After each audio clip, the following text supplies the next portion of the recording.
৩০ বছরের পুরনো দুবাইয়ের গালফুড মেলায় ২০০৯ সাল থেকে বাংলাদেশ অংশ নিয়ে আসছে। বাংলাদেশের নতুন শিল্প প্রতিষ্ঠানসহ অসংখ্য উদ্যোক্তা এই মেলায় অংশ নেন। সেই ধারাবাহিকতায় দেশীয় ভোগ্যপণ্যের প্রতিষ্ঠানগুলো প্রতিযোগিতায় নেমেছে আন্তর্জাতিক বাজার দখলের। আগে যেখানে মাত্র ১০-১২টি প্রতিষ্ঠান মেলায় অংশ নিত, সেখানে এবার ৪১টি প্রতিষ্ঠান আন্তর্জাতিক বাজারে নিজেদের সক্ষমতা তুলে ধরতে অংশ নিয়েছে।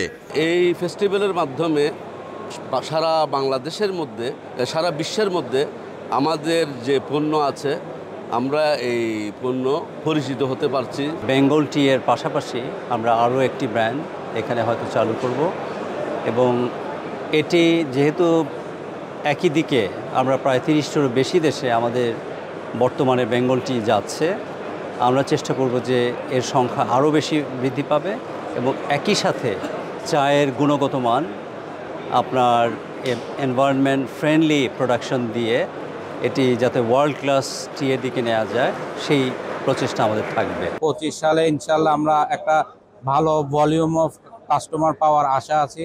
আর ইনশাল্লাহ এবার ভলিউমটা খুব ভালো যাচ্ছে, ভালো রেসপন্স পাচ্ছে আমাদের বাংলাদেশের প্রোডাক্টের।